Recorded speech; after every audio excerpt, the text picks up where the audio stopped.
Number one, we talk about always leading with service, always building rapport first, earning the seller's trust before we ever open up the negotiation process.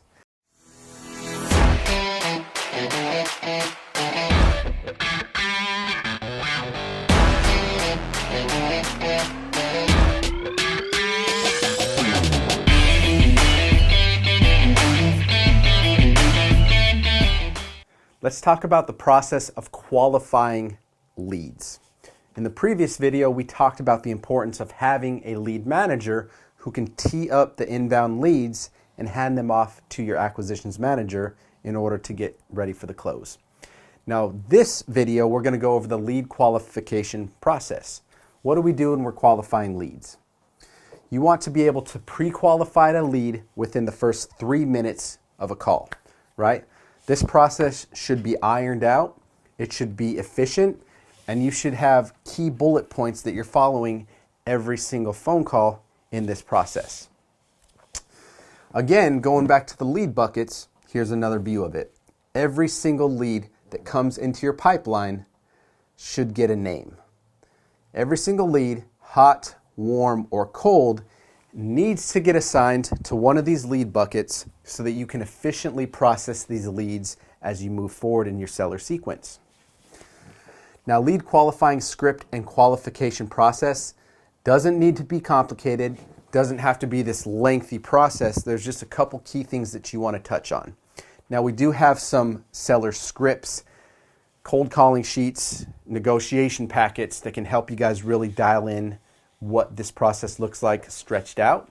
But for now, I want to give you the basics, right? There's no need to overcomplicate the system and put more methods and more rules in your sales process than we need to.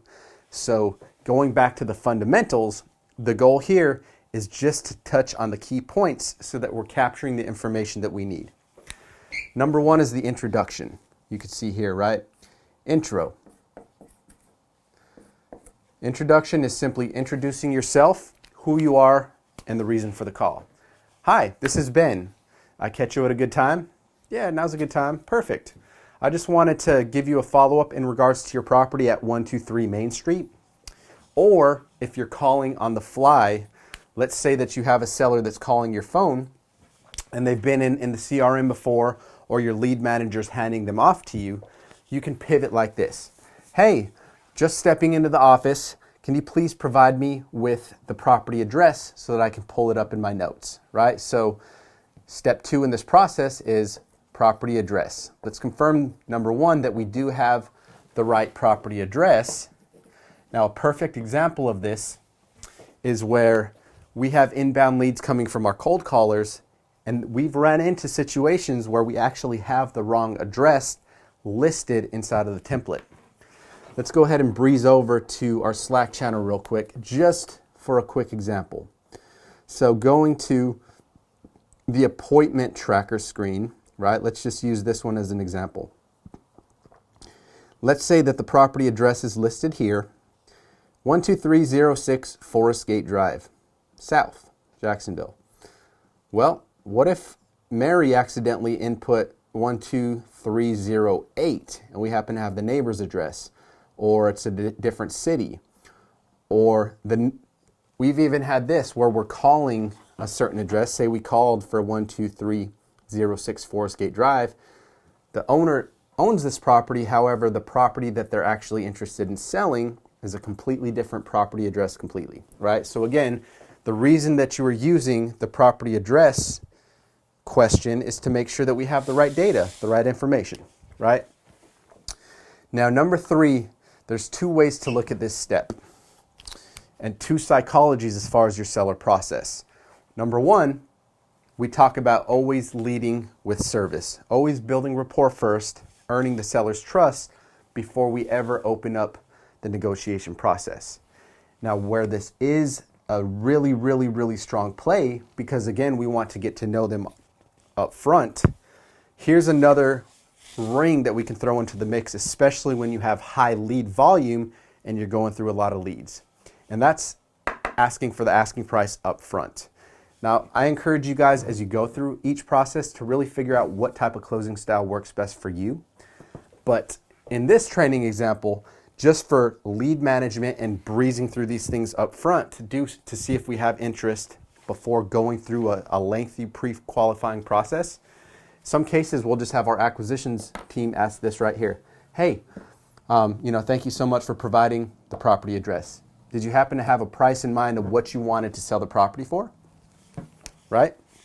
So we're nicely asking if they had any idea what they wanted to sell the property for, right? What is their asking price? Now, why is this important?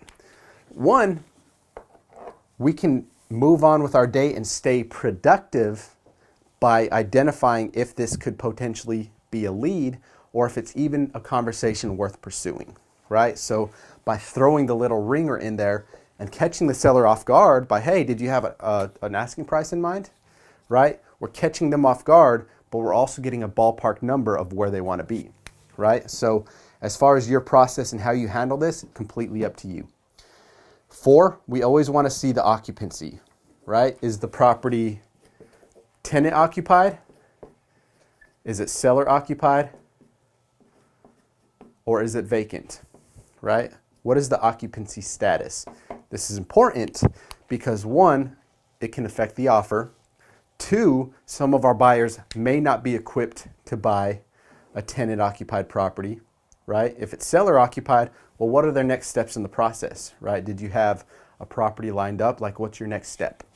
We got to know the occupancy to figure out what's the best fit. Beyond that, timeline, right? How soon do they want to sell? Hey, if we're able to put together a price that worked good for you guys, how quickly did you want to close, right? Is it 30 days? 60 days? 90 days? This is all important information for us to have in the arsenal so that we can craft our offer to best fit that seller's needs. Number 6 is condition, right? What is the condition of the property? Well, obviously, this is going to affect our purchase price every single time, right? So the best way to tackle this, hey, can you tell me a little bit about the condition of the property? How long have you owned the property, right? Have you done any upgrades within the past 5 years? You always want to compliment them in the process. Hell, hey, looks like you've taken good care of the house, or looks like a great neighborhood. Can I ask your reason for selling it?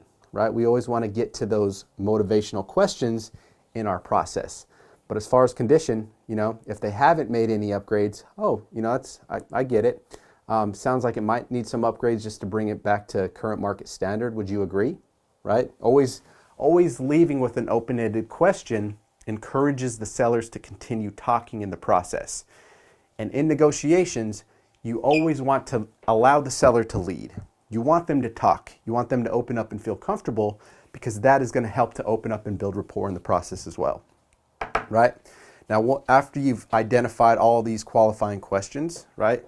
Property address, asking price, occupancy, timeline, condition, is every decision maker present, right? We can go in depth, which we'll touch on in the negotiation section. But for now, we're just qualifying the lead and making sure that they are a good fit.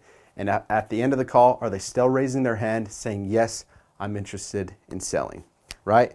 And if all this fits, we push on to the negotiation stage, right? Now, depending on how your business is set up, your lead manager may be the person that's doing these qualifying questions. If you're operating with virtual assistants who are in the Philippines or different countries, some of you don't want them closing, right? We just want them to gather the information, again, to tee it up, to set an appointment for your acquisitions manager or your closer, right? So we'll just touch every bullet point in this process map, and we'll slide it on to the next step in that mind map over to the negotiation stage. You guys want to dive in deep with negotiations, go straight to the negotiations module.